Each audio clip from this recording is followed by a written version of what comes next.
C'est pour maintenir l'interaction entre le gouvernement et le secteur minier que la Chambre de mines a tenu cette conférence de presse trimestrielle axée sur les mesures d'application de la loi sur la sous-traitance. D'entrée de jeu, la coordinatrice de la Chambre de mines, Bernadette Poundou, a démontré le bien fondé de cet exercice qui devient désormais un espace d'échange de tous les acteurs du secteur minier de s'informer sur les avancées enregistrées.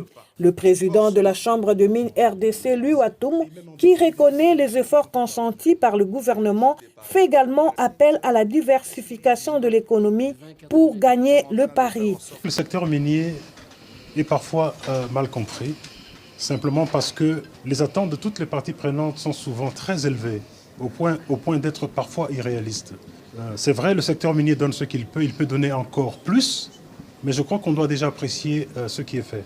Les gouvernements congolais qui tiennent à l'émergence d'une classe moyenne en RDC veillent au strict respect de la dite loi qui donne l'exclusivité de marché aux entreprises congolaises.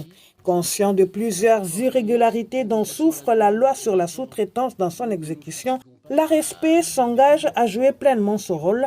Alain Boussy, le DGA de l'ARESP, rassure. Nous avons un certain nombre d'OPJ qui sont membres de la direction de l'inspection et contrôle, mais ce n'est pas suffisant. Nous devons renforcer nos équipes pour faire en sorte que nos contrôles soient très efficaces. Des avancées saluées également par les sous-traitants. Les choses commencent à avancer parce que l'ARSP a organisé un contrôle dernièrement dans les sociétés minières et c'est grâce à ces contrôles-là que les contrats ont commencé à sortir. Il y a lieu de noter que l'industrie minière en RDC contribue à hauteur de plusieurs millions de dollars en termes de taxes et de redevances minières.